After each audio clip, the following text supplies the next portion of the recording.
So it's 8th May, Sunday morning, 11 a.m., a very auspicious morning. And with this, I would like to call this meeting of Mumbai Speaker Toastmaster Club to order. I'm Walter Castro, and it's my pleasure to be the first speaker, the Zoom Master and Sa for this blissful meeting. Let's work together to bring best out of us. On that note, let's start with Zoom meeting guidelines. Those who are having access to the share button, please do not click on the share screen in error. Please keep yourself on mute. Please keep your camera at eye level so that our speaker can enjoy the virtual stage. However, if you are moving around or if there is a background movement, to avoid any distraction, please switch off your cameras. As far as possible, speakers and evaluators, please keep camera at your eye level. Please contact me separately if you are facing any technical or connection issue. Whenever you are speaking, try to switch off your notification sound to avoid any distraction. Please rename yourself as meeting role underscore name if you have taken any role in this meeting, or you can say Toastmaster underscore TM underscore name, or if you are a guest, then rename yourself as guest underscore name. Please do not post anything on the chat box for all participants in the middle of the speech unless the speaker has asked for the audience response. You use reaction button of the Zoom application to convey your appreciation and applause. The private chats are not really private. They are accessible to the owner of the account. So it is advisable to keep the comments restricted to the meeting underway so that it should be appropriate even if your message are accessed by someone else. Meeting ground rules. So members are requested to refrain from speaking about 3 topics we all know, that is sex, religion, and politics. Please check your audio and video connection before you start your speech. You can say check audio, check video, or you can say am I audible and visible. When taking over control, please say thank you. When handing over control, say over to you. Whenever you are speaking, please keep the timer screen in your view. The timer will show you green, yellow, and red cards. This meeting is being recorded, and we also may click few pictures while meeting is in progress. If you really do not want your video to be recorded or pictures to be clicked, you please inform me, Zoom Master, before you start your speech. Mission statement of Toastmaster Club. The mission statement of Toastmaster Club is that we provide supportive and positive learning experience in which members are empowered to develop communication and leadership skill, resulting in greater self-confidence and personal growth. With that, I have come to end of my meeting guideline, and I know you all are eagerly waiting for the further proceeding of the meeting. So without any further ado, let me hand over the control to presiding officer of today's meeting. He's very, very proficient and competent speaker. He speaks like I could dream of, and you just call him and you will get the happiness. Mentor of many of us and role model of all of us, no other than Secretary of Mumbai Speaker Toastmaster Club. So with big round of applause, help me welcoming the presiding officer of today's meeting, Toastmaster Joy. Over to you, Toastmaster Joy. Thank you for all those kind words, Toastmaster and Sir Walter, the secretary of the club. I don't know if that is any indicator of things to come because I'm not the secretary, and hopefully I can go ahead and relinquish, whatever position I have for all those, the fresh blood of this particular speakers club. Okay, so thank you. Hello and good morning, my fellow Toastmasters, guests, and I don't know if there are any guests yet, not yet. Okay, but welcome to yet another meeting of the Mumbai Speakers Club. Sundays are best when you can start the day spending some time chatting and listening to your loved ones, friends, family, and the extended community, because the truth is that we don't really have time on any of the other days of the week, right? So I was reading this biography by Indra Nooyi called My Life in Full. She was the former chairman and CEO of PepsiCo, right? So as CEO, she had this peculiar habit of writing a letter to the parents of her employees, thanking them for the gift of their child to PepsiCo. You don't hear of such letters, right? I mean, it mostly ends with, a certificate, a reward, incentives, promotion, bonuses. But she explained the reasoning behind this habit of hers. And she said, a few months after she joined as the CEO of PepsiCo, she lost her father and she came home to India for the final rites. plenty of guests and relatives were pouring in, and she was seated right next to her mother. And she observed that the guests, the relatives, would come over to her, offer their condolences, and then they would go over to her mother, offer their condolences, and also congratulate her for doing a great job with Indra. Compliments to you. You've done a fantastic job with your daughter. She's now CEO. You must feel very proud, and all those sort of things, right? So Indra was surprised that they wouldn't say anything to her about that. And she eventually realized that it made perfect sense, right? She was the product of, her upbringing by her parents, a product of those values, beliefs, a support system that was set in motion by her parents. And she remembered the time when she wanted to leave India, go to Yale University all by herself, all alone, to study management. And she was terrified of asking her conservative parents. But to her surprise, they let her go. They were worried, but they did not want to come in the way of her achieving her dreams.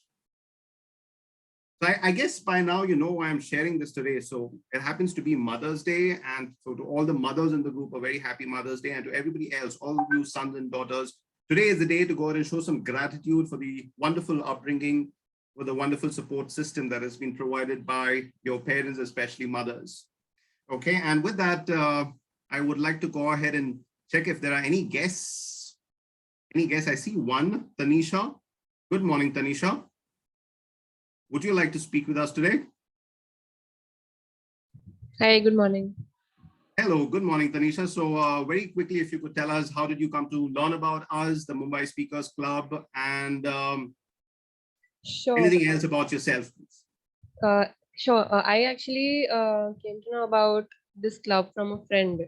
And the thing is that I've always been into public speaking, and that is something that I have been missing out since a while because of the COVID and everything, actually. So Okay. then I just wanted to check it out, like what do you guys do, how the sessions happen. And actually I was supposed to join, I think 2 weeks before, but then I got caught up with something. So I thought then today I shouldn't miss out on this. And yeah, that's about it. And about myself, I am basically in my 4th year of engineering right now. I'm just about to graduate. And yeah, like I also am into storytelling. So I write, I read, and I have like performed at certain open mics as well. And that being the reason, like I'm very much into language, reading, writing, speaking, and that is why I think this club is like a good place for me. I'm sure it absolutely is. Thank you for sharing all that with us, Tanisha. We would love to have you here, be a part of this group, and we can enjoy all the stories that you actually tell. So thank you for joining us today. And is there anybody else, any other guests who have joined? I take that as a no. All right, so with that, let's get started. We have one of the most vibrant, dynamic, high-spirited, effervescent, and the fastest growing Toastmaster today. So she is Toastmaster Urmila, and she's come to you with a very intriguing theme. It's called Interpreting Your Dreams. So fellow dreamers, put your hands together for Toastmaster Urmila. Thank you, Presiding Officer Joy. Am I audible and visible? Okay. So one day, my 3-year-old daughter asked me, Mom, are you dreaming in the night? So I told her, why, what happened? I sometimes having dream in night. So she told me, last night I had a dream. I was very curious about this. So I asked her, what happened? So she told me, I saw witch in my dream. I told her, like, witch, how could you see witch in your dream? So she told me, the witch I saw who is preparing some soup kind of thing in one pot, and I saw she was pulling you. So I asked her why she was fooling me. What kind of dream you had in last night? So she told me she was pulling you, and I was trying to fight with her and try to save you. So I was a bit conscious, like what happened, like she had dream and she saw witch in her dream. So then I realized she used to see many Halloween videos in the YouTube, and that memory has like she has kept that things in her memory, and she saw the dream where she could see the witch in her dream, and that witch was trying to pulling me in fire, and my daughter was trying to save me. So the 3-year-old, she could see that kind of thing in her dream. So like we can conclude that the dream is nothing but emotions, the things which we are which will be like which could be past memories, or which could be we are planning to do in future. So that could be this something expressions, emotions, then thoughts which are expressing by other way. Good morning, Toastmasters, fellow Toastmasters, and dear guest. My name is Urmila, I am TMoD for the today's meeting, and my theme is the interpretation of dreams. What is a dream? I would like to ask you one question. Can anyone raise your hand and just give me the bit idea about dream, or if you have anything in mind about dream? Which we take in the night while sleeping. Yeah, anyone else? So it's something, the thought we have back in our mind that comes when we are deep in sleep, and that's interpret something, we visualize something. Exactly. Who else? I would say dream is something that you can be whoever you want to be in your dream. You can live all your fantasies or whatever you want. So it's like one place we can be whoever you want to be. Yeah, definitely. So there are lots of things. It is yeah, Sudha ma'am. No, it's okay. I think dream is a expression of your subconscious mind. So sometimes I think if you start reading your dreams a bit, you try to understand what your subconscious mind is thinking. Yeah, exactly. So this is the theme we have today. What is dream? So dreams are stories, images that our minds create while we sleep.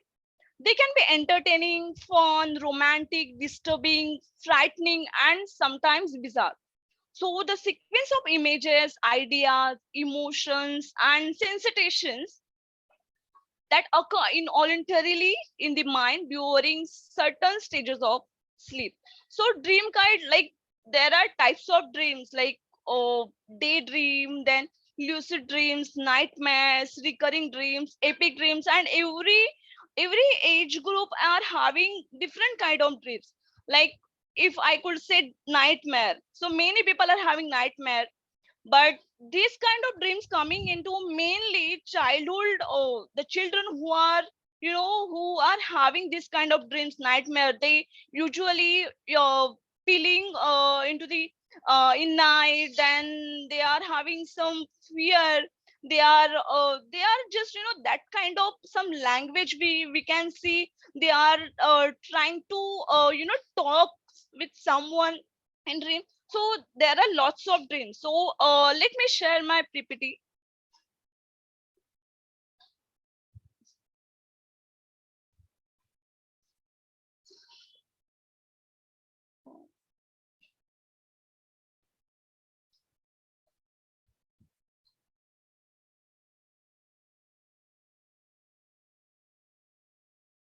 So daydream, lucid dreams, nightmares, recurring dreams, epic dreams. So these are types of dreams.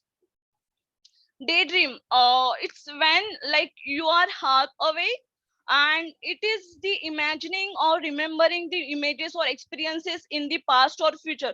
So many times we are having dream, and we are trying to remember when we are waking up, and we are trying to remember what happened in the night. I have seen something in night, and there are something happening with me, and I have saw that kind of thing earlier also. So that is kind of daydream, but you are not fully sleeping or not fully waken up. You are in the condition where you are half sleep and half awake, where you can, if anybody just pull you or anybody touch you, you can easily wake up. So this kind of dreaming coming into daydreams. Lucid dream. So when you realize you are dreaming, the dreamer can reassure him or her said that it is only a dream, but and that he or she will soon awaken. So here you can say this is falling into conscious where you are dreaming, but you know that in this sleep you know that you are dreaming, and it is just dream. This thing will not happen in future. This is just dream. So many times we see that many people are having dream, and they are saying that. Even I will like to share one example. Last week only, in my office we were just having discussions, and we were having discussions on dream only. And that time one of my colleagues, she said that there are many times I used to see dream, and I know that I am dreaming, and when I woke up I know that like what is happening with me. But yeah, it is just dream. It was just like I know that it will not fulfill in future. So like this kind of dreams falling into lucid dreams, nightmares. So many of children who are having this kind of thing. My 3-year-old daughter, when she was just 1 year old, since then, now even last night also, she was like she was having some fear. She was just pulling my hand. She was just making some noises. So, and when I woke up, I saw that she was in, like, she has slept, but she was in dream. Like, she was doing something, her eyes was blinking, even though her eyes was closed, but still I could recognize that her eyes was blinking. Then she was making some hand gestures, something. So this kind of things are falling into nightmares. So many of children, you may might be heard about many of mothers or many of parents that they are usually saying that my daughter or my son was waking up in the night, they were crying or they were doing something else. What happening with them? Even I also asked my daughter, my child daughter one, like she usually waken up in the night, and she started crying. What is happening with her? And that time her pediatric has shared me that this kind of things happening in the childhood. So this is nothing to worry. But yes, when I used to see this kind of things happening with my daughter, so whenever she goes to sleep in the night, I used to make sure that uh, I have to give some positive thoughts in her mind, so that she will sleep with a positive thought. And if she could get any negative things in the night while sleeping, so she could recognize even positive thought as well while dreaming. Recurring dreams. So recurring dreams repeat themselves with little variation in the story or theme. These dreams may be positive, but most often they are nightmarish in content. So there are many people who are having dream, and they would like to continue their story in, like, whatever they are happening or whatever they dreaming they are in the night. So they would like to continue the story. So there are many people used to say that I had dream and I would like to continue that dream. So and so thing happening, and I just wanted to see what is happening next. And then the thing has happened and I woken up, but still I could continue that dream. So this is falling into recurring dreams. Epic dreams. So epic dreams are so memorable and vivid that we simply cannot ignore them. The details remain in your memory for years, as if you dreamed in last night. So this is kind of things which if there is anything happen with us in past, or if we have any dream, or if we have any goal for future, so this kind of things happening frequently with us. So many of people who are having psychological issue or mental issue, they are mainly falling into this kind of category, where they are dreaming, like they are having epic dreams. They are thinking about many things. Like in this pandemic, many people are like suffered from the depression or many things. So like many people have having this kind of things. If like there are survey also happen, and there were also uh, the survey itself says that there are many people are having dreams, and this is kind of depression or any anxiety kind of things falling into epic dreams. So let's stop this thing here, and we will continue this part in second session. So today we have, our meeting is divided into three parts. First part, it is prepared speeches. Second, table topic sessions. and third evaluation, general evaluation. So let's introduce backbone of our today's meeting. It's tag team. We have timer Avni. For today, she will be noting down a timer for the speeches as well as evaluation for table topic.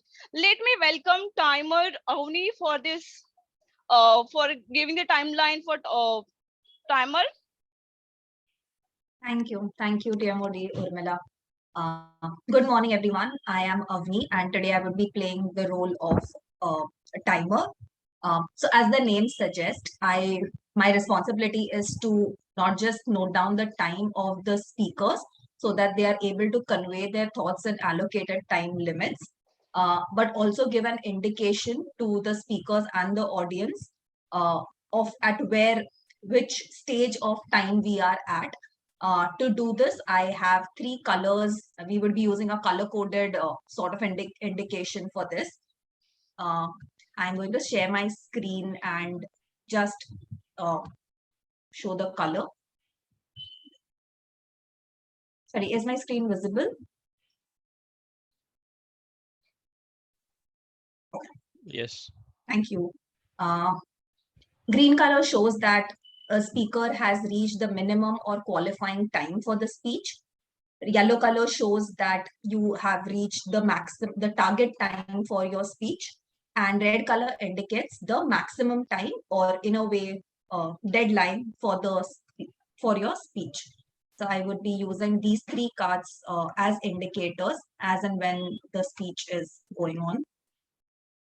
Thank you. Over to. Thank you, Toastmaster Avni.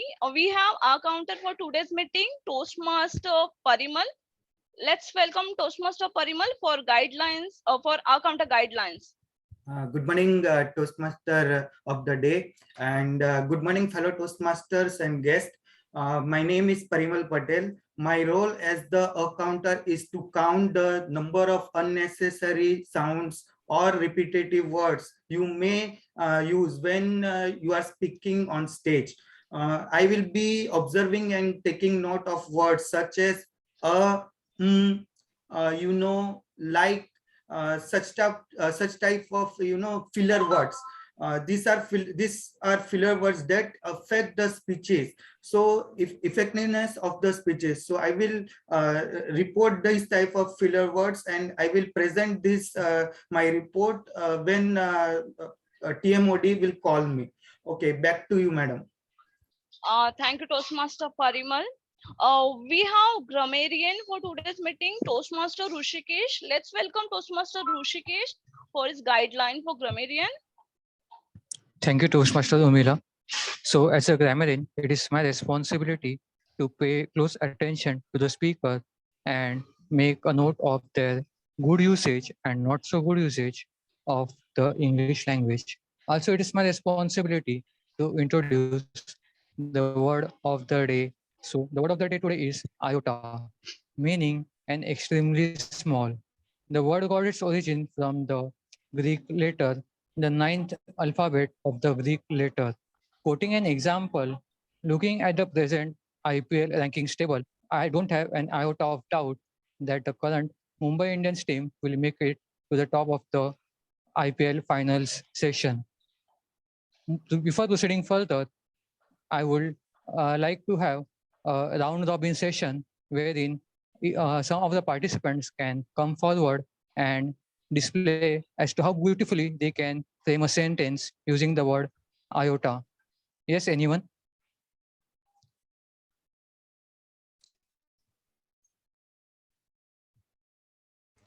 Yeah, I would like to go. Sudha, ma'am, could you like to try, please?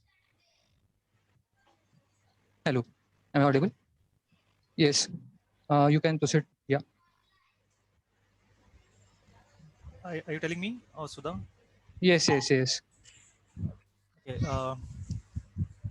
Alvin, please go ahead. yeah, so today we do not have an iota of doubt that the Toastmasters session would be a rocking one. Yes. Sadika madam has raised her hand. Yes, I can go. I don't have an iota of doubt that Mumbai Speakers Club is the best club. Yes. Same with me. Anyone further? I don't have an iota of doubt in the young generation today to steer our nation to greater heights. Yes. Yes, Vishal Mehta, sir. Would you like to try? Actually, that was just a thumbs up. I was just trying to pull out. So I think we can then proceed further. I mean, we should be within a time limit. So yes, over to you, Toastmaster Urmila. Thank you, Thank you, everyone. Toastmaster Rishikesh. Let's start our first session, which is prepared speech session. We have 3 prepared speaker today, and first prepared speaker is Toastmaster Ritik. For evaluating his speech, we have Toastmaster Joy. Let's welcome Toastmaster Joy for his guideline of this speech. Toastmaster Joy. All right, so good morning once again, everyone. My speaker today is Toastmaster Ritik. He is quite the humble, kind, good-hearted, well-spoken Toastmaster. Actually, there is no iota of evidence that claims that. So I was just kidding. But he's quite the brat, actually, and a very good one at that. Okay, so today he'll be attempting Project 1 under Level 3 of the Dynamic Leadership Pathways. And the purpose of this particular speech or the project is for Ritik to learn about the different types of negotiation and the strategies that can be used when negotiating. Also, it is for Ritik to share some aspect of a past or a future negotiation in his life. So timer, please note the timing for this speech is 5 to 7 minutes. So here's wishing Toastmaster Ritik a very happy and hopeful, positive negotiation. So back to you, Toastmaster of the day, Urmila. Thank you, Toastmaster Joy. There is no iota of doubt that our speaker Ritik will hit the boundary and will definitely win this match. Okay, so let's welcome Ritik. He is delivering his L3P1 speech, and topic is everything is negotiation. Everything is negotiation. Toastmaster Ritik, over to you. Thank you, Toastmaster of the day. Do you know every month 28,000 of people do a Google search of how to do a negotiation in salary, and every month 2,800 of people do a Google search how to negotiate a car price. And the most surprising fact is 40% of all adults are not confident and comfortable while doing a negotiation. So how can we improve upon this? So let's understand from one of my past experience. Back in my college days, when I was looking for a job and I was just starting my career, I applied to all the companies, and one day I got a call from one HR, and she told me, Ritik, we reviewed your resume and you have all the skill set which is required for this particular job. I said, yes, that's great. Then they told me, we want to interview you. So I said, please schedule an interview. And in the end, they asked me one thing, what is your salary expectation? I was very blank. What should I tell them? The only thing which I know, they are my personal expenses at hostel in college. So I gave them a very wrong number of salary bracket, and that wasn't my worth. I went ahead with the interviews. I cleared all the rounds, and after a few weeks, I got to know I gave them a very wrong number. And now I wanted to change that salary expectation number, and I called the HR and reached out to her and asked her, can we change this number? She told me you should have told that number in the start. I said I didn't knew my worth. And after one day, I got a rejection mail. I cleared all the rounds. I did a very good job in interviews, but the only thing which costed me that job was the negotiation skills. The brief summary of that story is I lacked three things. First is not knowing my worth. Second thing is bad timing. And third thing is bad decision. So what can we use? What I could have used at that time? There are 6 strategies which we can use to avoid this kind of situation. The first thing is your first impression. So whenever you go to a shop, whatever you see at the first glance and whatever catches your eyes, you'll buy that. And in some or other way, we are doing a sort of a trade, buy or sell. So the first impression should be up to the mark. Second thing, show appreciation of everything. If other party in negotiation is doing something for you, you should appreciate that thing. The third thing is time your discussion. Whenever you get a call from other party in negotiation, always tell them to schedule a call. Don't discuss everything at the first place. Try to formalize that thing. The fourth thing is focus on your interest. Don't talk about cricket while talking to HR. They'll kick you out of that interview. Okay.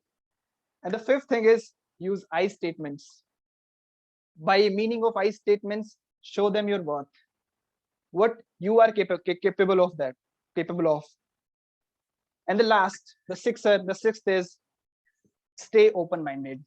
Don't be rigid with your decisions.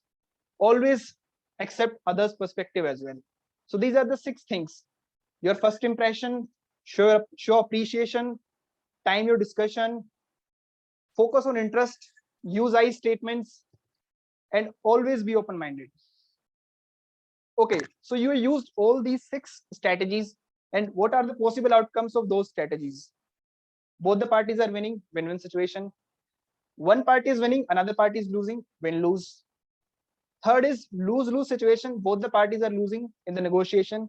And the last, which is my best, when to walk away. Don't do negotiation for negotiation. Use that negotiation at some other place. So these are something which you can use, but there are certain styles which you can use to bring the best out of negotiation. The first is the competitive style. For example, you're sitting in a board of advisory meeting and there is one president and there are 10 other folks who are sitting on the table. And you're discussing at something and you need to make a decision, but the end decision will be made by the president. So everybody will try to convince the president. That is a strategy of, that is the style of competitiveness. The second way of negotiation is accommodation that I do with my friends. So for example, we are planning to make 2 trips. So in one trip, I'll listen to my friends. In another trip, all of my friends will listen to me. So you negotiate in negotiation. And the third way of doing it is compromise, which most of the people do in jobs and looking for another job. In this situation, one party will lose or both the parties are losing it. This is, I don't like it, to be honest. The fourth and the last one is collaborative, which happens in our XCOM meetings. So we discuss everybody's perspective and we try to bring best out of the whole team. In the collaborative, we listen to each and everyone in the negotiation and we try to come up on the same page. It's quite lengthier, but it's the best one and the one which I like the most.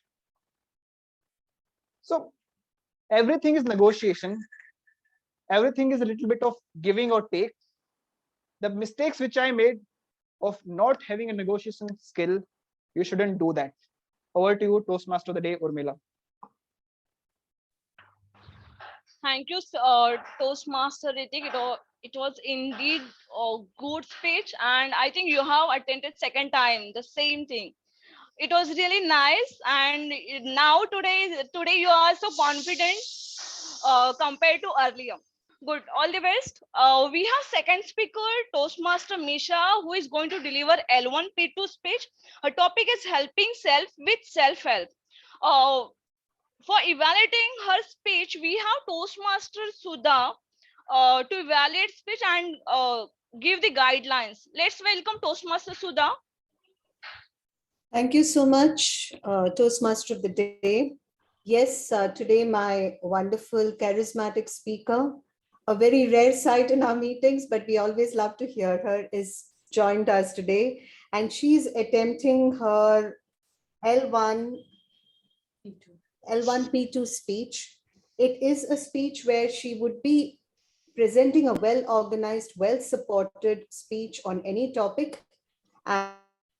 And it could be humorous, informational, or any style the member chooses. And we are looking forward to hearing from you. Wish you all the best, and over to you, Toastmaster of the Day. Thank you. Yes, and timer, please note the timing for the speech is 5 to 7 minutes. Thank you. Thank you, Toastmaster Sudha.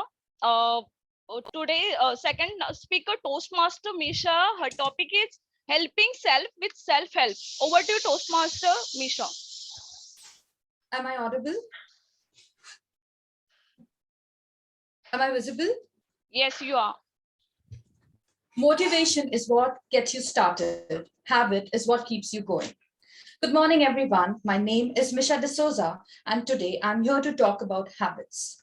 This saying by Jim Rohn is one of the most famous quotes you might have heard when you think of habits. A change in habit leads to a change in life. Be it good or bad, habits always bring about a change which will either make you or break you.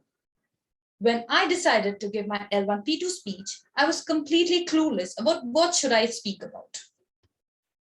And it's not just talking, but also making sure it's relevant to all of us so that we find it relatable and perhaps we'll learn a thing or two. It was my mentor, Joy De Silva, who actually suggested me this topic. And I was so ecstatic to have finally found something very relevant to, at least for myself to begin with. We all have heard practice before you preach. Yes, right now I may not be practicing all of what I'm preaching, but yes, I'm motivated to do so.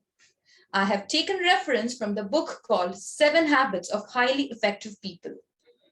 The writer here has beautifully described 7 habits, which in his opinion will be helpful in becoming highly effective. The list comprises of being proactive. Secondly, begin with end in mind. Thirdly, putting first things first. Fourth, thinking win-win. Fifth, seeking first to understand and then to be understood. Sixth, synergizing. And seventh, sharpen the saw if you want to keep sewing. To begin with, the first point on which the writer has emphasized is being proactive. The literal meaning of proactive means to intervene or control an expected occurrence or situation, especially a negative one. We are mostly reactive about the circumstances which cannot be controlled. For example, I have to go to office in the morning, there is traffic, delay in transportation, breakdown of transportation, the affected train and bus timings. I don't get a seat in the train I'm traveling in. All these slight inconveniences actually affect my mood and a lot of time affects my productivity at work. And then it persists throughout the day, or at least half of the day. This is me being reactive. But I have come to realize I needed to handle the situation by being proactive, which in my case can be caring about the situations that can be controlled by me. So what I do is channel my irritation by focusing on my work and timing each work I do. I first calm myself down by playing some music, actually deviating myself from thinking about all the things that have caused me that inconvenience. Then I set goals like completing a task in an hour or time lesser than that. That gives me a sense of satisfaction and helps me become proactive. This is then followed by already having the end of the task in mind. When I plan something, it's not just the beginning, but also the end of the task that I'm supposed to do.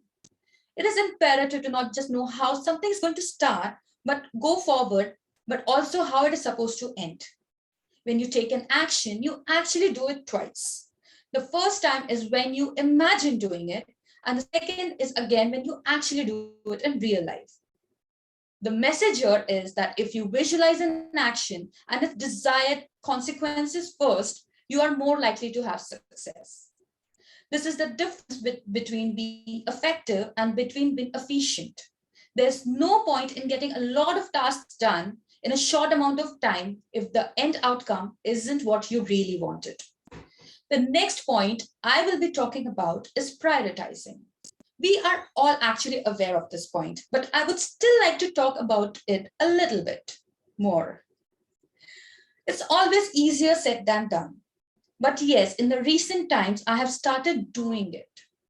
Every week, I make a priority list which I color code. I have kept red post-its for the tasks which are urgent and need to be done in a day or two, for example. Then the yellow post-its for the task that needs to be done in a week, and green post-its that can be done in a month. This actually helps me keep a track of all the tasks urgent and not very urgent that I need to complete in a stipulated time. One more thing I do is setting alarm and reminders with my favorite songs and quotes for those things that need to be done on a certain day and date and time, just to make it a bit more interesting. But these are just little things I make, little things to make the regular things a tad bit interesting and doable. Because in the end, it is all about prioritizing yourself. So far, I have talked about the points that help in prioritizing yourself, and I feel the urge to pause here and keep the rest of the points after we are done following this and making these a practice. Because the next habits are about building relationship with others. And to build a relationship with others, you first have to build a relationship with yourself. And unless we learn to manage ourselves, we cannot manage our relationships. Hence, I'm stressing only on the first 3 points. So let us all start by being proactive and putting first things first. For instance, we can focus on the meeting we are attending right now, learn about giving speeches, try to decide how our speech would be, what topic it would be, or what role we could play in the next meeting, or proactively use this meeting to participate in the table topics. So with the hope that this might have helped you too, as it has helped me, I end my speech here wishing you all efficiency and effectiveness in your life, because at the end of the day, this is what we thrive on in our day-to-day life. Thank you. Thank you, Toastmaster Misha. All the best. We have visiting speaker Toastmaster Ankit, who is delivering his L1 P1 speech, and evaluating his speech we have Toastmaster Babu. So let's welcome Toastmaster Babu. Thank you, Madam Toastmaster of the day. Am I audible? Yes, you are. Okay. Good morning, Madam Toastmaster, my lovely fellow members of Mumbai speakers, distinguished guests, and my great buddy, Toastmaster Ankit in particular. How are you doing? All good. Great, good. Nice to see you here. In fact, I think it's nice to be meeting at Mumbai speakers and not in Bombay Toastmasters. But that's how life turns out to be. Anyway, today our speaker is going to deliver his icebreaker speech. But make no mistake, this is the second icebreaker, if I am not mistaken, because this is from his second part. So we will be listening to his first speech of the Toastmasters journey, the second time round, where he will tell all the members here about who he is, what he is, and what his journey has been so far, personally, professionally, etc. And this will be a 4 to 6 minute speech for the timer. And if there is any iota of doubt among any of the members here that what this speech is going to be like and what will be the quality of the speaker, I can tell you that all these doubts will be dispelled in about 6 minutes from now. All the best to you, Toastmaster Ankit, and over to you, Toastmaster of the day. Thank you, Toastmaster Babu. I could see that, Ankit, you are so confident, and all the best for your icebreaker speech. So your topic is US numerically, Toastmaster Ankit, over to you. Ankit Satanikar, age 28, height 182 centimeter, number of bones in body 206, luckily all intact. Grade 10 percentage 90.3, class 12 86.3, engineering final year 71.2. Pause. How many of you desire to be defined only by such numbers? Good morning, dear Toastmasters and guests. Numbers, numbers, numbers. I don't like it. I avoid. But numbers like me, I can't avoid. Flashback 1993. I was born in a middle class Maharashtrian family, settled in Mumbai for over a generation. Being the youngest amongst the cousins meant I had no one of my age to understand me well. My mom took the role of being my best friend, which gladly continues to be the same till date. Like every Maharashtrian family, get togethers revolved around sports, politics, and theatre. You were expected to know that there exists a Tendulkar other than the cricketer. Political views had to be expressed without offending anyone and breaking anyone's bones. And yes, the ladies of the house did have a say in it. As my schooling started, so did the race for those interesting numbers. From a shy, bubbly boy whose only moments of glory were the inter-school quiz competitions and art exhibitions, notoriously known to shy away from the responsibilities of a class monitor, I have indeed come a long way. That bubbly boy grew up to represent his college at the Indian Industry Confederation program to deliver a technical presentation and even managed to almost win the humorous speech contest. I had a turbulent relation with numbers since childhood. Addition added to my misery, and subtraction reduced my self esteem. At school, I was least interested to know if the trains were approaching or moving away, passing a station or a single pole, and felt absolutely silly to calculate their speeds and lengths. But rather, I was interested in knowing whether Ruskin Bond ever attempted to board the night train at Deoli once again to meet that pretty girl. All logic defied when even cities and countries were defined in terms of latitudes and longitudes. But to read about the culture and people over there made me mark these places in my prized atlas and eventually to my list of 100 places I want to visit before I die. Fortunately, my current job helps me to empty that bucket list one by one. The curriculum forced me to remember chemical equation of the nuclear fission, which again included numbers, but it failed to explain the catastrophic events when this nuclear fission was implemented for the first time in World War II. That's why I firmly believe that the horizons of learning should not be limited to books, and hence my birthplace Mumbai remains an indispensable part of my life. The mighty Arabian Sea and the narrow streets of Mumbai have educated me a lot, more than what my schooling did, or at least more than what my maths textbook could have. I presume you all have a question hovering in your mind. How did this guy who has hated numbers for years landed up in engineering? I owe it to a great teacher I met in the 8th grade. Maths does not pose a threat to my life anymore. She was the Ram Nikum for the Ishan Avasti inside me.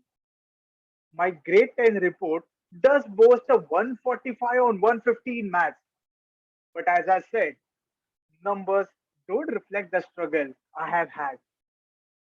All I intend to say, the organ which defines us, our brain, and the science defining it. Psychology is defined as the only science without a definition. So who am I to define myself only in numbers? So here is another attempt at introducing myself in a better and more friendly manner. Ankit Satanikar, an engineer learning forever, a proud Mumbaikar and a heartfelt blogger, philosopher of his own sorts, breaking bones but not hearts since 1993. Over to you, Toastmaster of the day. Thank you, Toastmaster Ankit. As a Maharashtrian, I totally agreed with your topic. And yeah, many of Maharashtrian having favorite topic is sport and how it is happening around. So yeah, in my family also we are discussing on this topic every day. In fact, so you have delivered very good and stupendous speech. All the best. Thank you. Let's continue our theme of the day.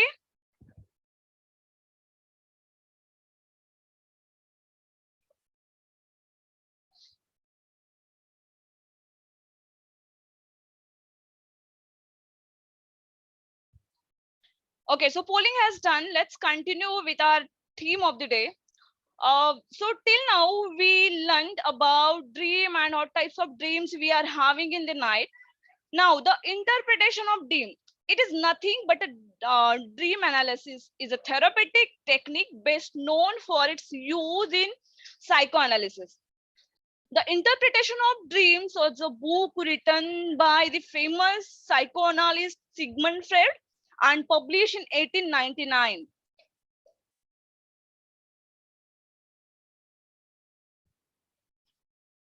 So the Sigmund Freud was an Austrian neurologist and the founder psychoanalyst, a clinical method for evaluating and treating pathologies in the psyche through dialogue between a patient and a psychoanalyst. So I saw news on Friday, Z News, whereas the same topic they have come with this psychoanalyst testing, and they have also shared the same thing, like what kind of dreams we are having, how the Sigmund Freud studied on the dream. He has analysis more than 1,000 patients, and he was having ability to decode their dreams. But before that, he was analyzing and understanding what kind of dream that person was having, and he was studying on that, and he was giving the possible and positive positive the solution on that particular thing. So he has done lots of research. He has published his book, which is the interpretation of dreams in 1899. So Sigmund Freud's theory of dreams suggests that dreams represent unconscious desires, thoughts, wish fulfillment, and motivations.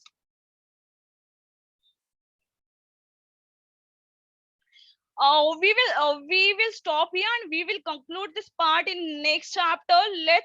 We have another session, which is table topic impromptu session, and for this table topic session we have Toastmaster Alvin, who is giving guidelines of this speech and who is having interesting topic on this who is having interested topic for this table topic for impromptu. Let's welcome Toastmaster Alvin. Over to you. Thank you, Toastmaster Urmila. I hope it is interesting, as you have said.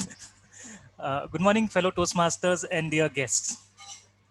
As mentioned earlier, there is no iota of doubt that we have seen some fantastic prepared speeches by Toastmasters Ritik, Misha, and Ankit. But in real life, you don't have the luxury of giving a prepared speech. How would you feel in a situation when you are suddenly called up to give a speech or asked to speak on a topic? The ability to speak confidently and clearly without any preparation is a vital skill, and it simply comes with practice. At Toastmasters, the table topic sessions allow you to practice your impromptu speaking in a safe and friendly environment. It also gives an opportunity to all who haven't spoken yet during this meeting. So although there are many strategies on how you can deliver a good table topic speech, I would like to quickly tell you about one common mantra that you can put in practice. That is use of PREP formula, where P stands for your position of the topic, R stands for your response, reasoning behind the positioning, E stands for the examples that you can give to support your positioning, and last, P is concluding with supporting your position. But 4 important points before you start. Listen carefully, pause, confirm, and then start. I would urge everyone to take advantage of this opportunity. Now, let me call upon the timer Toastmaster Avni to give you the timing guidelines. Thank you, Alvin. So the timing for table topics is 2 minutes, like the maximum time is 2 minutes. So the green card, which is the minimum qualifying time, would be 1 minute. So the speech has to be of 1 minute to convey your thoughts to the audience. The target time, like an optimum target time, would be 1 minute 30 seconds, and the maximum target time or the deadline would be 2 minutes. You also get a grace period of 30 seconds. Thank you, Arvind. Over to you. Thank you, Toastmaster Avni. As we are aware, today's theme is dreams. According to Aristotle, a dream is a continuation of thought during sleep while the body rests. So let's get started. And I would, as I said, urge all the speakers to take advantage of this session. Can we have any volunteers?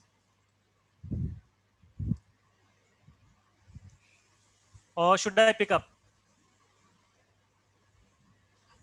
Ritik? Yes, table topic master. Yeah, Ritik, the first question in this session, can dreaming give me a performance boost? Can dreaming give me a performance boost? Thank you, table topic master. Dr. APJ Abdul Kalam said once, everyone must have a dream and they should work towards that. I also agree with that. Before something comes into the picture, first we dream that. Back in past, when we didn't have airplanes or jet or helicopters, the first person who dreamed that thing was Da Vinci, if you heard about him. He drew a drawing, a simple drawing, how a plane can fly. And today we have planes, helicopters, flying vehicles, drones. So how that transformed? So the first place Da Vinci dreamed about something, and now that is a picture today. So dream is something which is in our imagination, but if we can dream something, we can fulfill that as well. So according to me, dreaming is good, but I violate my statement. But you shouldn't always dream about things. If you dream too many dreams, then they will be dreams. You should always have goals. If you have goals, they will be fulfilled. If you don't have, then they will be dreams. So dream is a long-term process, as Abdul Kalam also said, APJ Abdul Kalam also said. But there should be goals in between that, so that you can make a dream from imagination to your day-to-day world. So by closing this, I would say you should dream, and you must have a dream, and you should work towards the dream, and there should be only one dream. Over to you, table topic master. Thank you, Toastmaster Ritik. Well attempted. Anybody else? I think I will take names because I can't see anybody coming up. So Sudha, I would like you to come. I don't mind, but we have Ajay and Sangram who have raised their hands. Yeah, I couldn't see over here. Oh, okay. No worries. Let them go ahead. Yeah, please. Yeah. Ajay, are you ready? Yeah, table topic master. Okay. Do specific dreams have specific meaning? Do specific dreams have specific meaning? Thank you so much for the topic. Do specific. Do specific dreams have specific meaning? Okay. So, of course, I mean, dream is like to think about your future, and towards that you work on it very carefully, very honestly, and dream with the dream, of course, you're going to achieve in your life, but dream also require a hard work, dedication in all the area wherever you are in. So a specific dream, you think about it, but you have to work towards it. Dream gives you emotions. Dreams give you struggles in the life. Dreams give you hope. It's everything in a specific package, I can say, towards achieving. Yeah, over to you. Thank you so much. Thank you, Toastmaster Ajay. May I call upon Sangram? Are you ready? Yes, I am. Can dreams be predictive? Can dreams be predictive? Thank you, Toastmaster Alvin. Yes, dream can be predictive. I think we all desire, or we all see the dreams to become someone in one day, or maybe our actions, what we define, whether we want to achieve those dreams or not. That's what I completely believe. And I've always been seeing that whenever you think about some dream, or when you want to achieve something, you always you see that images in front of you, and then the action is followed after the dream. Okay, to just to give an example, when I wanted to start work on my communication, I was actually watching the videos, and suddenly came about the Toastmaster thing. Toastmaster is something wherein you can use a public platform for that. And believe me, I work for a company wherein I saw that they have this particular Toastmaster club in 2005. And I got to know about Toastmaster in 2020. That was something a surprise. But I believe that something, you come across, you want to do something, definitely something will appear in front of you. That's what I believe. Thank you, Sangram. Can you help me with anybody who's raised the hand next, because I can't see it on my screen? If nobody, then I will call somebody. Toastmaster Walter. Toastmaster, yeah, Walter. Yeah. Are you ready? Yeah. Okay. How will you explain to a dream which seems to come true? How will you explain to a dream which seemed to come true? See, thank you, Toastmaster Alvin D'Souza, for this topic. How I will explain the dreams come to true. So, see, according to me, dreams are what is there within our unconscious mind, and that comes in our dream. Whenever I say dream, I'm referring the dream which we come across when we are sleeping. So basically, otherwise, someone is dreaming to become something, and that's a different thing. That's ambitious or vision they wanted to achieve.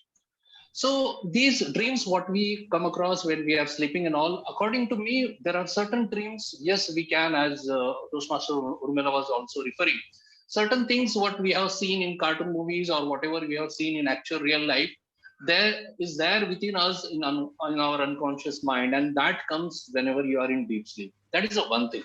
Second thing, there are certain dreams which come and we don't know why this has come in my mind. So we cannot have the reason for that. And there are certain dreams which you are now asking, like these are come into real life. So see, the whole human creature is wonder. No one knows it is. So sometimes we say, like, there are our unconscious mind able to interpret this is going to happen. So for example, like, we in dream, you say someone has come to your house and you welcome, and we enjoyed the company with him, and after a couple of days, same person coming and you are experiencing same thing. This is really very difficult to justify. I know that this is going to happen, but then this is a wonder. Still, whole world is like not at this thing. What do you say? This whole Raj kind of thing. It's not known to us, but then sometime it happens, and this is many times we have experienced in our life. So that's what viewpoint is. Thank you, and over to you, Toastmaster. Thank you, Toastmaster Walter. I would request the guest, Tanisha, right? Tanisha Asher. Are you there? Guest Tanisha, are you there? I think she's not there. Toastmaster Vishal anybody else? raised. Next. Toastmaster Would like Vishal. next?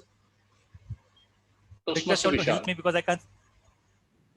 Are you able to hear me? Vishal. Yeah, because I can't see the Yes. hand raised on my screen. Yeah. Yes. Vishal, then question to you.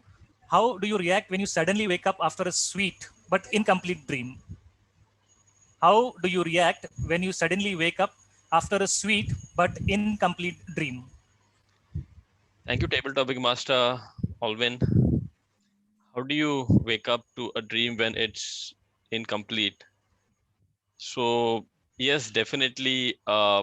We normally have these situations wherein we are in extreme deep sleep, and the only thing that makes us wake up is our alarm clock, because sometimes these dreams are so intense and it really takes us into a different world. And of course, when the alarm goes off, you just wake up thinking that I wish you could complete this dream if it was a pleasant dream. However, if it was not so pleasant dream, you normally think that thank God the alarm went off. But definitely, if it's a good dream, we always think that wish maybe like if tonight when I'll sleep, the dream will continue. But that's not always the case, because dreams sometimes can be random. It's also linked to our subconscious mind as well. And as we all know that the mind gets about 50,000 thoughts every day. Around 10,000 thoughts are thoughts which we think on a regular basis, but around 80% of thoughts are something which just random, and it just can be anything. So it's very important to kind of get your thoughts running in the right direction, so that the thoughts which actually can trigger the dreams, which can trigger your goals and the direction that you go in life, can really help you to propel and be successful and achieve your goals. So with this, I pass it back to you, Table Topic Master Alvin. Thank you, Toastmaster Vishal. Is guest Saurabh available? Guest Saurabh?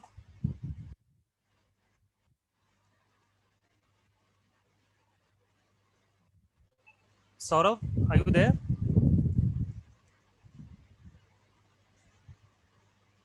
Okay, timer, do we have time for the next question? Can we take a couple of more questions? Yes, you can.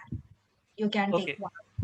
Yeah. Anybody coming up? Please raise the hand, because I'm not able to see the screen where you're pinging anything. I'm not able to see that. So if you can just raise your hand, I can. I can go next. Yeah, Sarika. Nice to see you. Question for you. Do all living things dream? What do you feel? Oh. Do all living things dream? What do you feel? Thank you, Table Topic Master, and good morning. Actually, good afternoon, everyone. Do all living things dream? I feel this special quality of dreaming is only with humans. And I don't think animals or insects dream, because human has a special brain where they have all the five senses, and they can introspect their brain, and they can think about dreams. So as per my opinion, it's the privilege that human beings have, that they can dream. And if you can dream, you can do it. I strongly believe that if anything, dreams are meant something to show you that what you can achieve. And it is only after that every thought, or in fact every action first comes in your mind, and then it turns into an action. And so if you dream that you can be the prime minister of this country, you can do it. You just have to have that focus, and you have to have that ability and that belief in yourself. So yeah, so according to me, it is the best quality that God has given to human beings. So be very strong on your dreams. Dream the world. Sky is the limit. Don't dream small. You aim the sky, you fall on the tree. If you aim the tree, you will fall on the ground. This is, I mean, I truly believe this, that always sky is the limit. Dream big, dream high, and then you can do it. So yeah, over to you, table topic master. Thank you. Thank you, Sarika. Time is not ended yet. Oh, I did not see the timer. Actually, I couldn't see the card. So, anyways. Okay. So, are the guests available? Saurabh, Tanisha, Taslim, would you like to give it a try? Saurabh, Taslim, Tanisha. Okay. Okay, I think we'll take a last question. Who's coming? Sudha, do you want to try? What is the worst dream that you have ever seen? What is the worst dream that you have ever seen?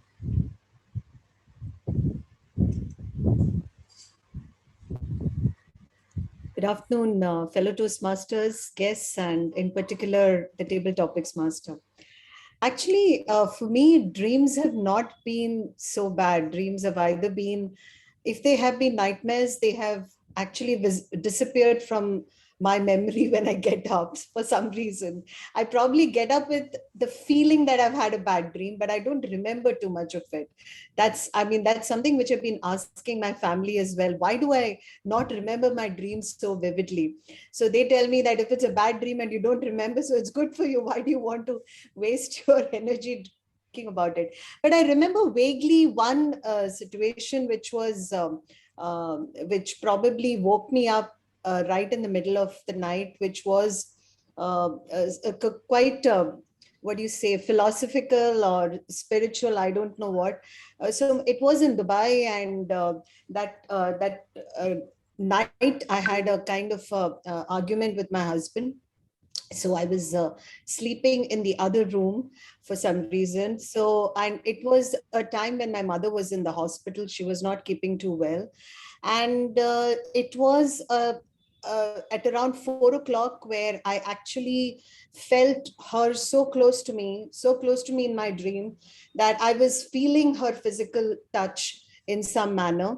And it was too surreal for me.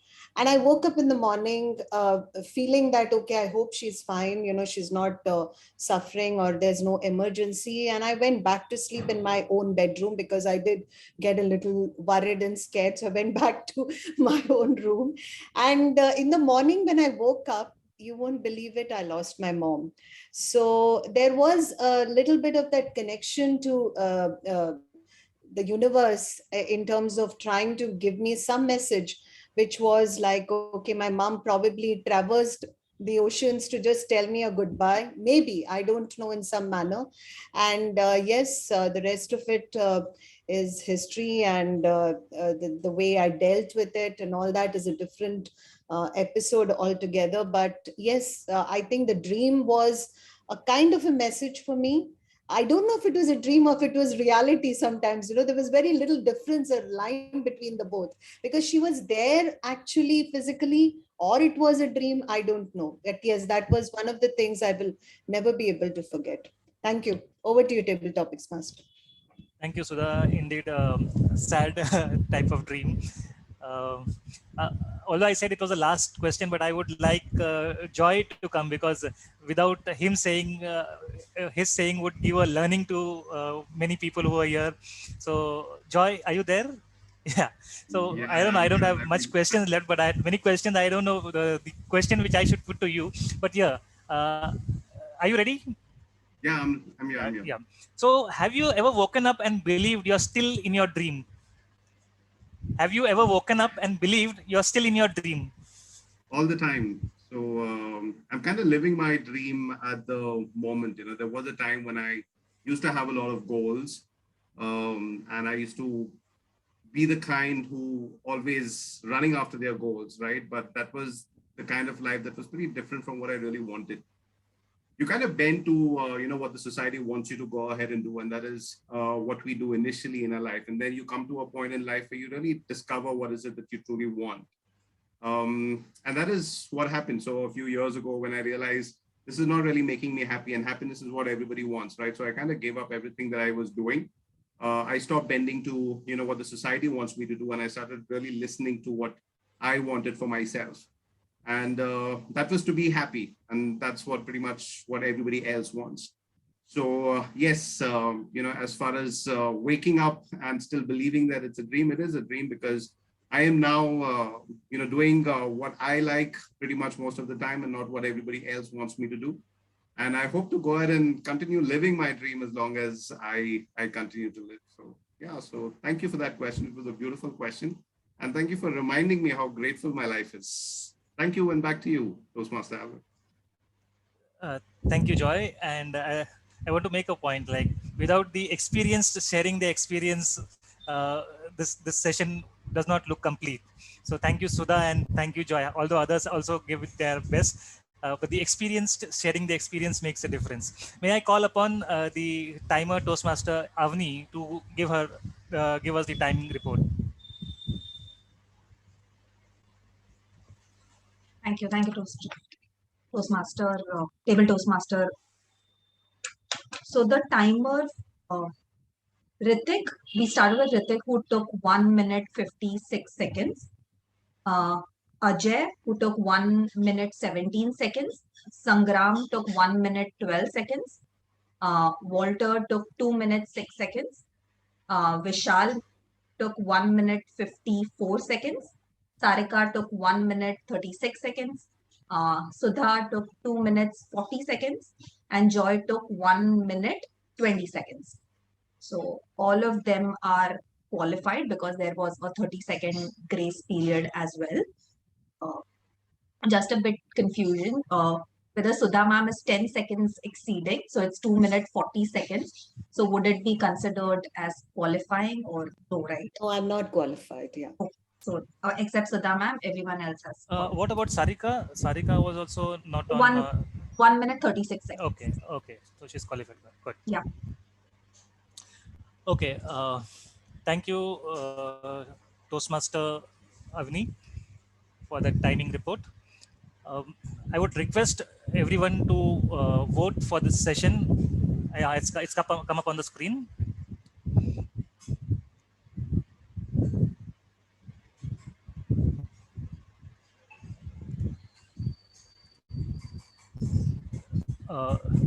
So with this, we come to the end of the table topic session.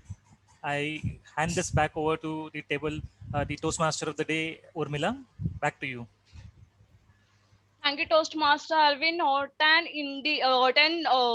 awesome session you had. I think this is your first table topic session you did, and it was really wonderful. And the topic you given to the speaker, it was very related to their life or to their dream. So kudos on that. Really, it was indeed good session. Let's move to our theme.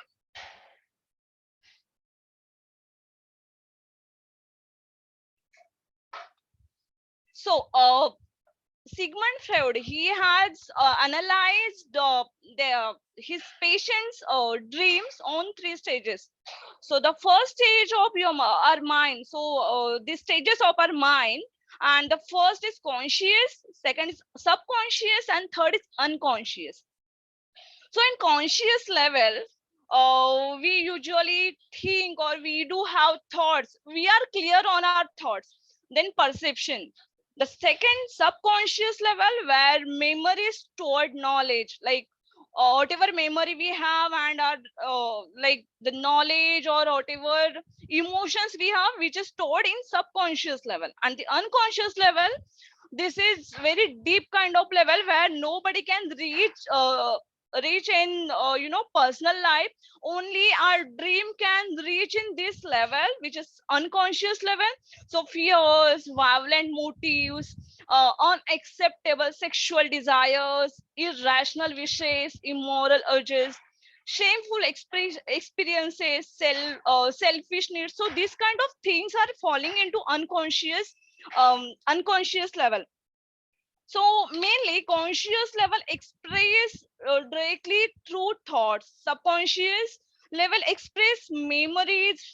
It could be good or bad or stored knowledge. And the unconscious level is to deep level where it is stored hidden thoughts are stored like fear, violent, and any kind of things which maybe we have never thought of, or maybe we usually see, but we are not think about that ki, like this kind of things are coming will be coming into our dream, or we are running through this kind of things in our unconscious mind. So these are the stages he has stated in his book, which is the interpretation of dream. We stop this session here, and we will move to our next session, which is third evaluation session. And evaluation session, we have general evaluate Toastmaster Sudha. Over to you. Thank you so much, Toastmaster of the Day. Good afternoon once again, fellow Toastmasters and guests. We have come to the last section of a typical Toastmasters meeting, and this last section is about feedback. Toastmasters considers feedback as a very important aspect of learning, and we do it in a very unique manner where the evaluator, general evaluator, first takes the feedback from the speech evaluators on the prepared speeches, and it will also be followed by the general evaluator giving an evaluation on the general conduct of the meeting. So without much ado, let me get on to the proceedings of the general evaluation session. And to support me on this, I would be taking the help of the tag role players. So to start with, let me begin with the evaluation of the prepared speeches. The first, just 1 minute. Sorry. To start with, I would like timer to give timing guidelines for the speech evaluation, please. Thank you, Sudha. So for the evaluations, each evaluator would get 2 to 3 minutes to share the feedback for the respective speakers. Again, the same timing cards would be used to serve as an indicator. Green card would be shown at 2 minutes. At the yellow card, which is the target time, would be shown at 2 minutes 30 seconds. And the maximum time, I would be showing red card on my screen. Thank you so much. I would now call upon the first speech evaluator, who would be evaluating the first speaker today, which was Toastmaster Ritik. And to do the speech evaluation, I would call upon Toastmaster Joy. Toastmaster Joy, over to you. Thank you, Toastmaster Sudha. And so Toastmaster Ritik, I've been really fortunate to go ahead and actually listen to your speeches right from the very beginning. I think I've also gone ahead and evaluated a couple of those. It gives me a lot of pride to go ahead and say that you've come a long way since the very first speech. I remember, if I could go ahead and turn that speech into a tagline of your entire screen presence and your entire speech, the tagline would be, "It's a thug's life." Because you kind of came across as rough and restrained and kind of unpolished, if you allow me to go ahead and say that. But when I say that you've come a long way, I'm pretty glad in the improvement that you've been able to go ahead and bring. You're quite skilled, and I've realized that you've gone ahead and found a style, which is your own peculiar style. You go ahead and start with a question, you go ahead and include a personal story, and you have a message in the end. And today, again, you went ahead and followed this particular structure, which I personally love. Makes it very, very engaging, very, very interesting. So that's awesome. So you've done pretty well.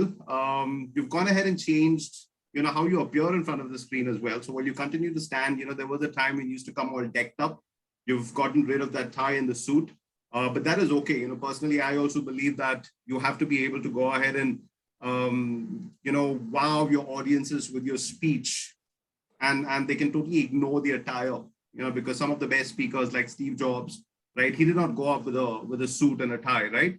But he was one of the best presenters in the world. So if the quality of your speech is not good enough, then people will focus on your attire, is what I personally believe. That's not what Toastmasters believe. So you'll have to do what Toastmasters tell you, which is, again, be decked up. So you've done a whole lot of great things in this particular speech, okay? But here's, because we don't have enough time and I'll give you the details in your evaluation sheet. Here's what 3 things that I'd like you to go ahead and work on. One is, you started the speech by saying, do you know every month there are 28,000 people who Google search how to negotiate? 28,000 people. See, when you're sharing numbers, right? When you're sharing statistics, context is everything. Yeah, so I don't know 28,000. Is that too big a number or is that too small a number? Because are you talking about 28,000 of the entire working population? Are you talking of 28,000 of the millennials? Are you talking about 28,000 of the first job timers? You know, so context is what you need to go ahead and put in place, which came a little later when you said 40% of all adults are not confident of negotiation. There, the context is there, 40% of all adults. But 28,000, the context was missing. So you need to go ahead and bring in the context when you share numbers. That's one. Second is you had to go ahead and do a research on negotiation, which I'm sure you did, because so the project was to do a research on negotiation. The project was not to go ahead and present everything. You didn't have to go ahead and present everything that you've learned on negotiation, which is kind of what happened. You know, I thought you crammed a 1 hour of speech into 7 minutes. That's what I thought, because there were 6 strategies that you spoke of. From those 6 strategies, there were 4 outcomes. And then you also spoke about the styles of negotiation, which is, I believe, the Thomas Kilmann styles of negotiation. So you do not really have to go and present everything. Trust me, 6 minutes after your speech, your audience will not even be able to remember any one of those strategies, because, you know, there was so much to go ahead and consume. You could have rather stuck to maybe 1 strategy. So while you go ahead and tell them about 6 strategies, elaborate on 1. That is what your audience will remember. And isn't that the entire point of you presenting your speech, right? So go ahead and talk about any 1. For example, you said, my favorite outcome is when to walk away. Great, elaborate. Why is that your favorite? Or you said your certain style, right? Collaborative, that's your favorite. That's what happened in the XCOM meetings. So why is that your favorite? Elaborate on that. Okay, so maybe any 1, and then you go ahead and provide us with the entire explanation. Finally, you started with a great story, very engaging story. And we love it when you go ahead and share authentic stories, okay? Authentic stories, because that's very inspiring. We're tired of hearing stories where people win all the time. Here is you presenting a story where you did not win, where you were not able to get whatever it is that you wanted. But, you know, when you're putting a speech together, right, what the audience wants in the end is a closure. So what happened in the end, right? I mean, the very first time you went for a job, you did not get what you thought was your worth. But did it happen after you learned about all this negotiation? So even if that happened, you know, I'm sure you are at a job right now. So you could have provided some closure. You know, the second time I went to an HR, I was pretty sure about a number. And because I learned about these strategies, I was able to go out and actually get more than what I deserved or more than what I was worth. So that closure is what you need to go ahead and focus on. Okay, but other than that, great speech. Thank you so much. Enjoyed it. And I'm sure, again, you will keep going places with the speeches to come. So thank you. And back to you, GE Toastmaster Sudha. Thank you so much, Toastmaster Joy, for that wonderful evaluation. Truly enough, I agree with you that Ritik has really come a long way. And I think there were some attempts where in the fast food industry, he did attempt, but he realized that he has to put in the effort. And I saw that in this speech. So kudos to that, Ritik. Keep it up and keep flying high. So the next speech is going to be evaluated by yours truly. And the second speech is of Toastmaster Misha. So the timer, you can start when I start speaking. Helping self with self-help and habits, a change in habit can change your life. These were the opening statement of Toastmaster Misha, where she was trying to give us a very, very important message. I think all of us are struggling with the management of time. When we were in COVID times, we thought that, oh, we have a lot of time and we can do a lot of things. It didn't happen. We have gone back to physical life. We are again thinking, what did we do during the COVID times that now we will have the time to do anything? So it's a perennial struggle to try and manage time. And it was beautifully presented. And the most important part of her speech was the spontaneity with which she addressed the topics. I mean, I felt that she was narrating her own story. I mean, why? Because I know with my few conversations that I've had with her, she is struggling with time and she is struggling to be a part of the Toastmasters meeting. Every time I call her, I would love to do that, but this is happening, that, whatever, we all have that. So I thought that it was a total pour out of a heart, which was what we all connected with. And the way you brought in some honesty to the approach, wherein you said, you have to practice what you preach. I don't practice everything, but I'm trying. So that was also a very beautiful way to connect with the audience. And we all said, oh, Nisha, we are all there. Don't worry. We all just talk. Most of the time, we don't do what we really preach.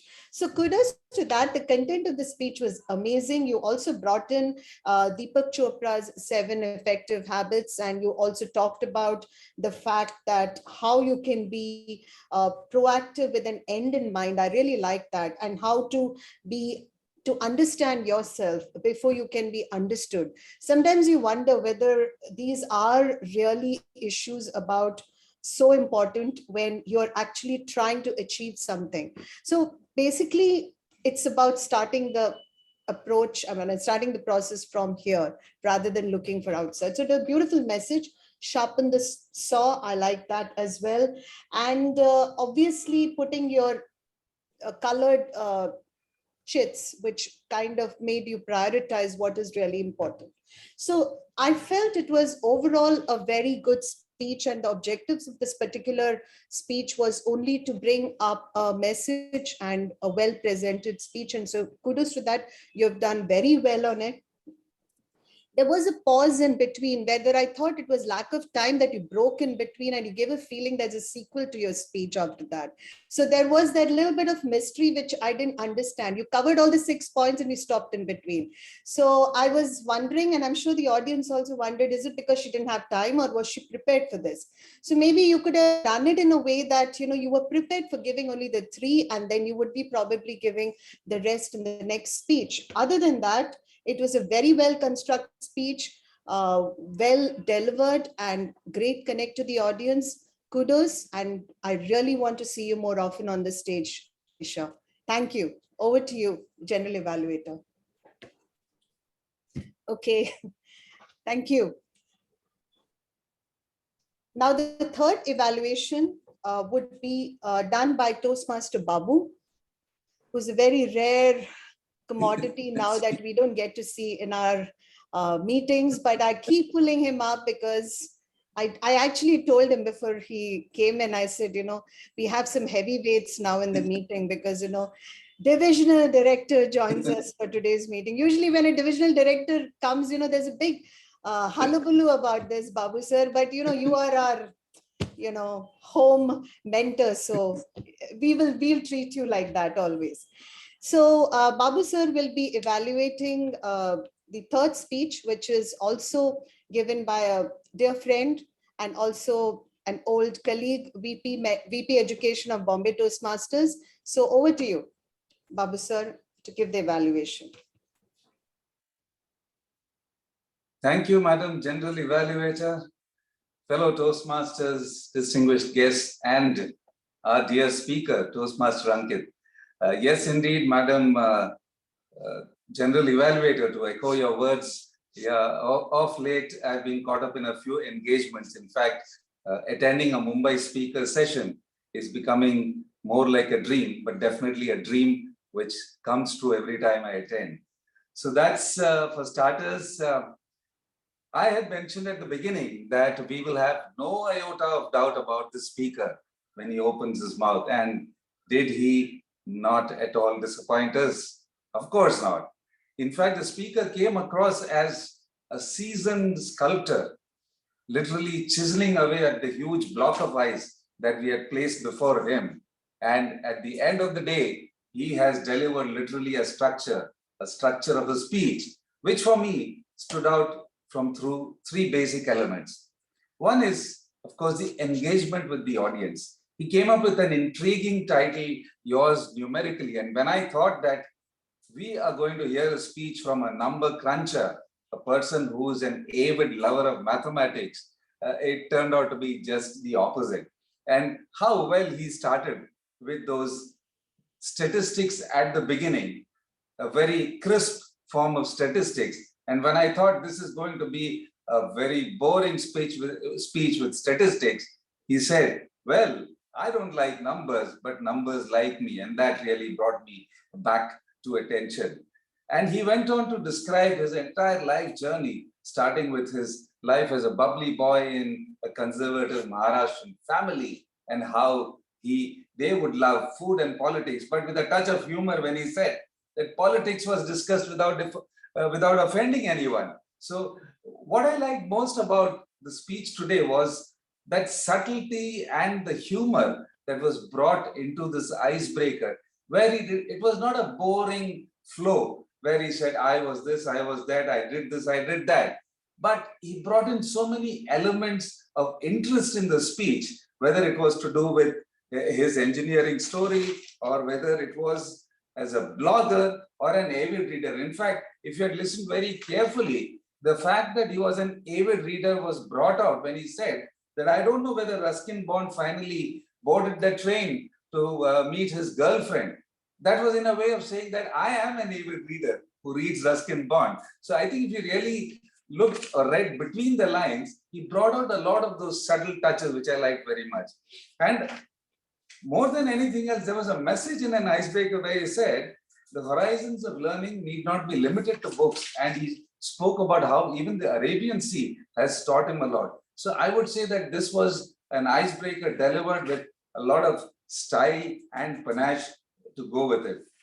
But all I have to pick something out in his speech, it was that while we got to know a lot about his past and what he's doing right now, I was not too sure whether he spoke much about his aspirations and goals. So when you pack then all this into a speech of an icebreaker, it really gives us a total picture of Ankit, past, present, and future. But overall, it was delivered in style, well composed, with a lot of humor and subtleness, word imagery. Wonderfully done, Toastmaster Ankit. All the best for your next future speeches. Thank you so much, Toastmaster Babu, for that wonderful evaluation of an even wonderful speech given by Ankit. And truly enough, I also felt that Ankit, knowing his background, he has been also winners of a lot of contests, and humor has been something which humor and sarcasm, should I say, Ankit, has been something which has been second nature to you.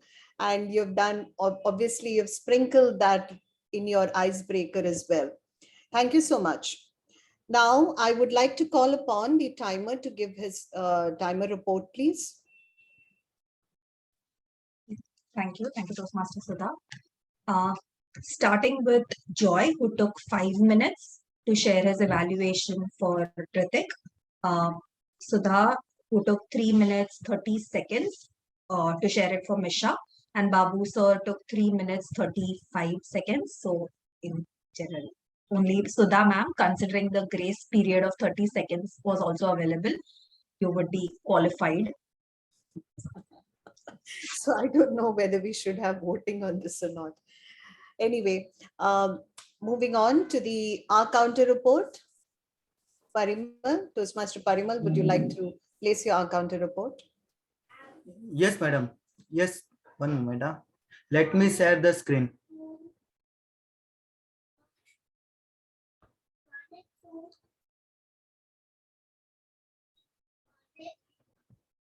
So is it visible, madam? Yeah. So I will start from TM Urmila. She used a filler word 36 times and so filler word 4 times. Then TM Avni use a word for 7 times and so word for 1 time. TM Ritik use 2 times so word and but word 1 time. Then TM Misha and TM Ankit, they didn't use any filler word and it's a great. Okay, and then TM Alvin, he used 10 times a word and so word 1 time. TM Sudha used a word 5 times and so word 1 time. TM Joy used a word 9 times and word 2 times and so word 2 times. TM Sarika used a word 2 times and so word 2 times. TM Babu used 1 time so word. Then TM Sangram, he used 14 times a word. Then TM Vishal used 3 times a word and 1 time so word. TM Walter used a word 6 times and so word 7 times. TM Ajay used 3 times a word. So this is the report from my end. Over to you, madam. Thank you so much, Parimal, for that detailed report. And kudos to Misha and Ankit for not using any words.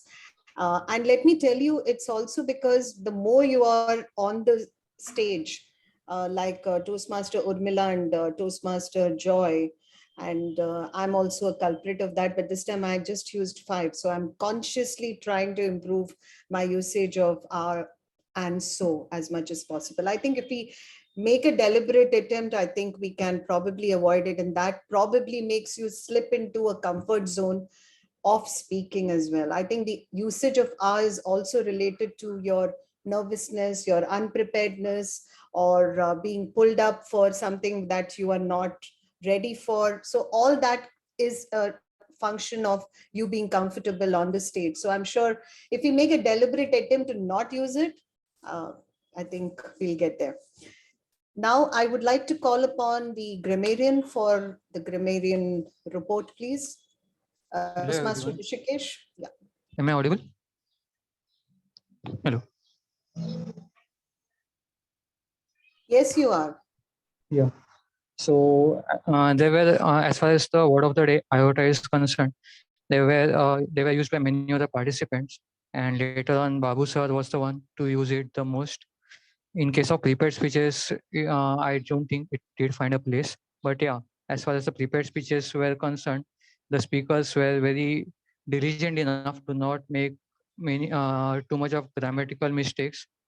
A little bit of mistakes were such like everything is negotiation. I think it would be everything is negotiable or costed me.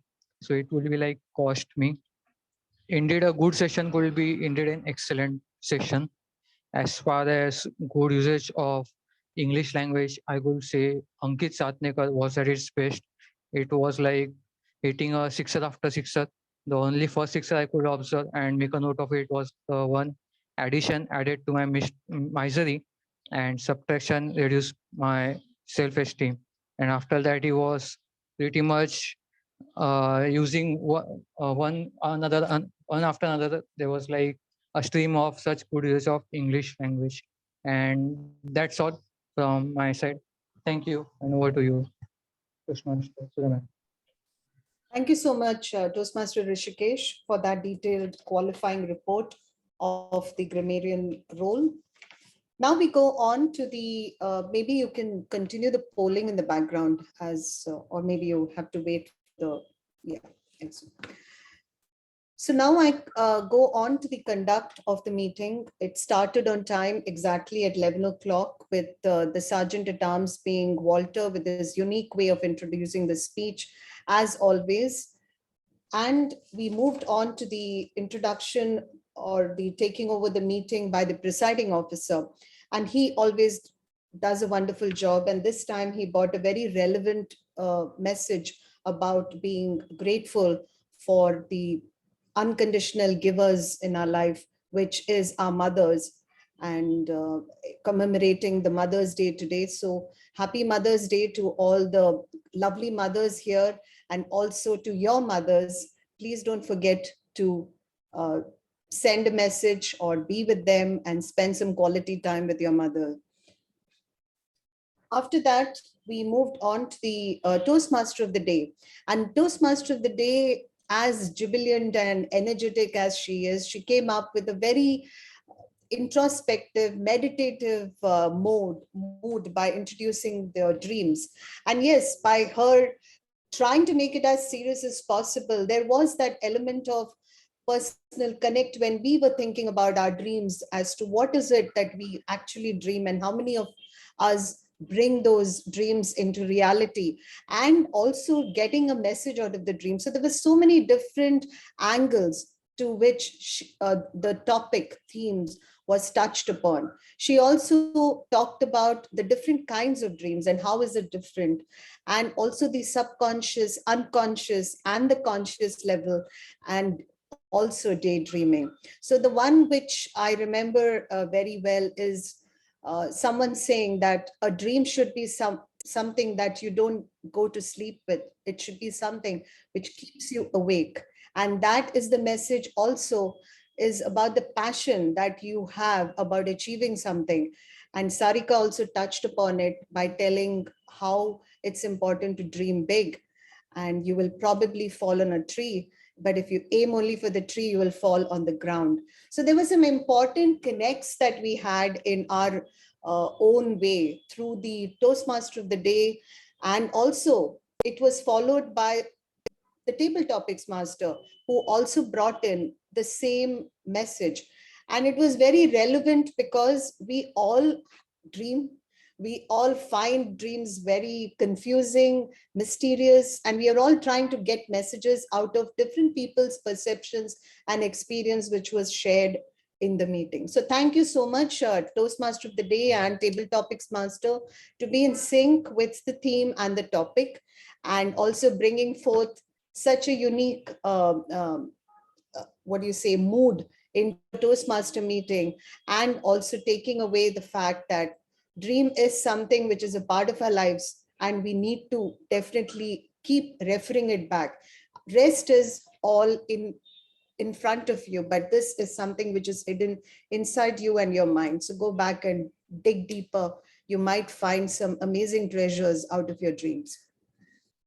Now coming to the prepared speeches. We had some wonderful speeches today, starting from, like he said, a thug, a cricketer, to a very articulated, experienced, seasoned speaker, and to be added with a very vivacious, spontaneous speaker. So we had different qualities of the person which was brought in the speeches, and we enjoyed the amazing variety of speeches today.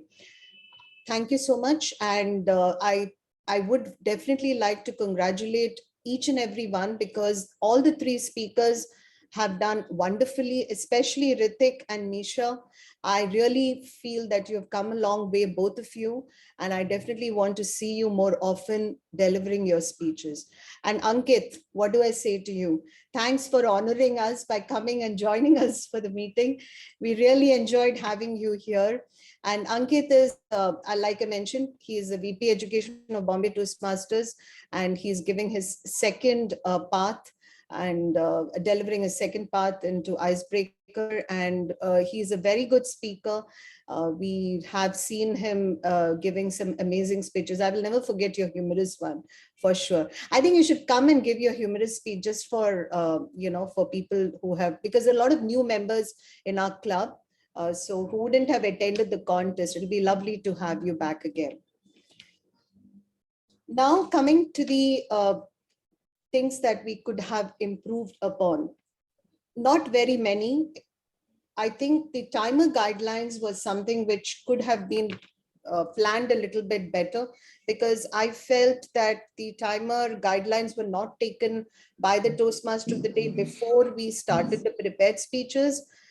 In terms of the 5 to 7 minutes requirement was not taken by the Toastmaster of the Day. So it is the role of the TMoD to probably bring the timer in before the prepared speeches starts. And that's why it was important for me to highlight that the each evaluator should then highlight that the speeches for 6 minutes or 5 to 7 minutes. So that's usually the format.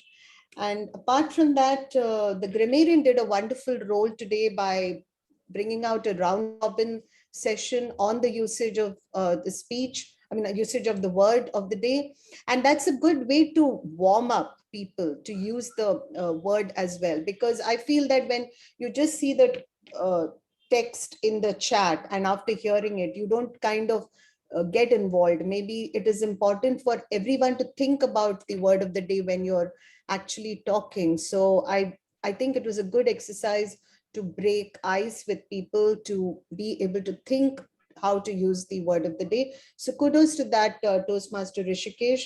And also the R Counter did a wonderful job by presenting a spreadsheet, and also very important, he put a green the people who didn't use any R's. And yes, I think next time we should also applaud the people who don't use R's, so that we make it a conscious attempt to not use it in our speeches. So overall, a wonderful meeting with a great theme, followed by the table topics master as well. I think we should continue in these kind of excellent levels, great amount of coordination and very seamless, and wish you all the best. Over to you, presiding officer. Thank you, General Evaluator Sudha. Moving on to the awards section. Are we ready with the awards? Calling out to the awards chair, Ajay. Sir, yes. Best 3 role players poll has to be raised. I'll just launch that poll. Okay, let's do with the polling then.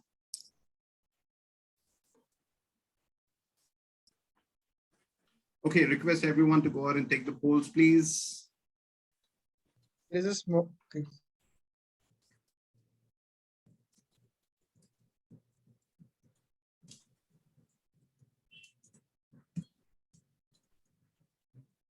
Have we captured all the responses? Can I get a confirmation, please?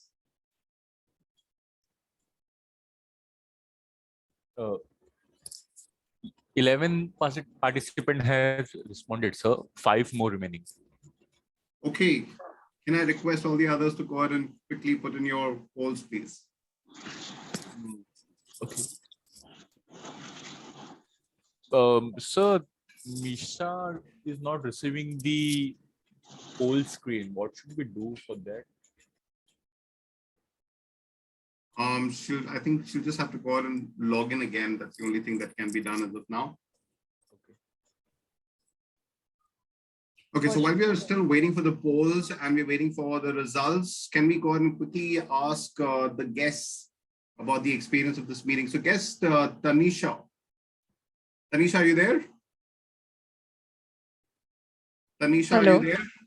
Hi, Tanisha. So we tried to involve you in the table topics session, but I believe you were a little busy with something else. But we just wanted to get I wasn't there for a while. I think maybe it would be around that time. Right. So I just wanted to go ahead and ask you about the experience of this particular meeting. What did you think? I found it quite interesting, the way the flow of the entire session was, and the best part was that I think the evaluation part. I mean, even I think the way things are being done and the way things are being evaluated, I think that will certainly help me in improving my skills as well. And yeah, in general also it was like very interesting to listen to everyone. Like these were a range of topics that were discussed, and getting to know everyone's views on it authentically is something that I really liked. So yeah, like great session. Okay, great. Nice things to hear. Thank you for that feedback, guest Tanisha. And if you'd like to know more about the club, we'll have you go ahead and speak with our VP Education and the secretary of this particular club. Okay. Sure. Any more guests? I thought there was a couple more guests, but I think they've dropped out already. And fear of speaking, probably. Okay, so I've got the confirmation that the awards are ready. So calling out Ajay, Toastmaster Ajay, can you please share your screen? Yeah, thank you so much, Toastmasters Joy. Let me share my screen. Just before you get to that, sorry, Can we request Ankit to say a few words?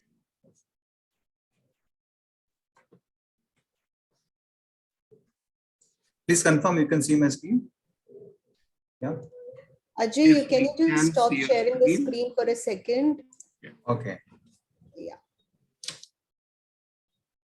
Yeah, Ankit, would you like to say something? Oh, yeah. Yes. First of all, good morning, good afternoon, everyone. Happy Mother's Day to everyone, and thank you, Sudha, for giving me the opportunity to come to Mumbai Speakers and start a new journey. And we have been discussing this since long. I know that one or the other thing, it just kept up cropping up, and I had to delay this chance of coming over here and speaking at a new club, interacting with new members, because VP Education's work, it takes a huge toll, and you are absolutely in no mood to watch anything about Toastmasters for the next 2 weeks till the time I regain my energy, regain my efforts, and then put it into a new meeting. So that's probably which kept me a bit holding from starting this new journey or getting back to Toastmasters. So yes, that was it. And a friend in need is a friend indeed. So thanks, Sudha, for pushing me, giving me a push that, okay, so this is that one Sunday which you can, it doesn't matter whether I slept at 1:30 or 2 a.m. last night, but this was it. I did commit it, and if I had backed out at the last moment, probably Sudha would have just come down to Andheri and probably gave me a huge kick.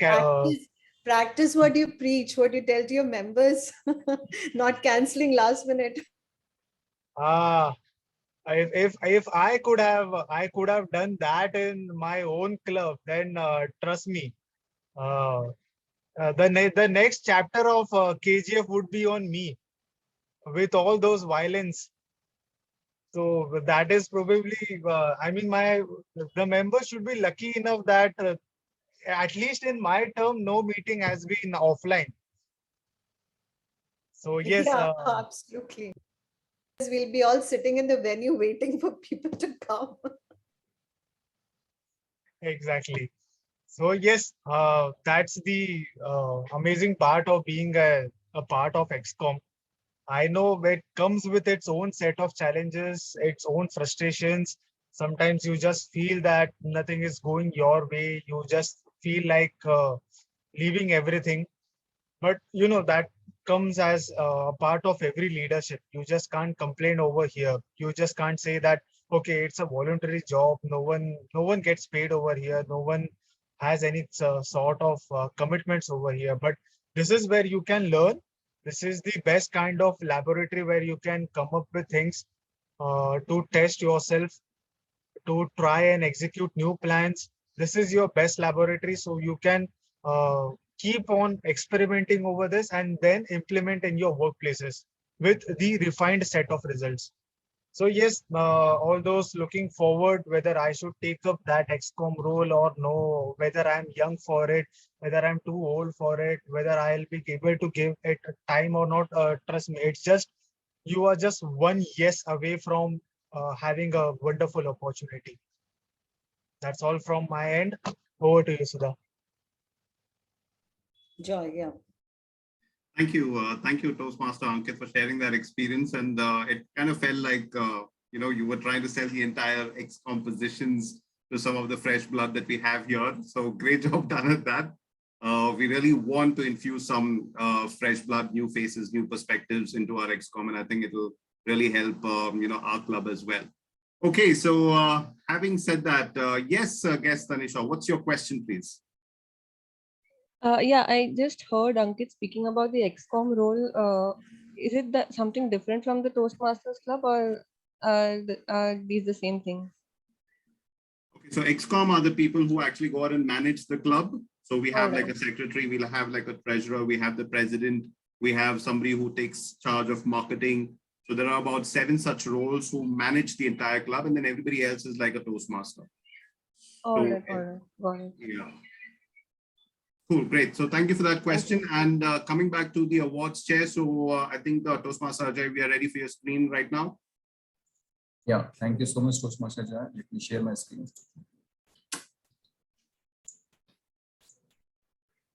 Please confirm if all can see my screen. Yes, and if you could make it full screen, please. Yeah. Okay, wonderful. So there we have it already. So the best prepared speech speaker, Toastmaster Ankit, everyone put your hands together, please.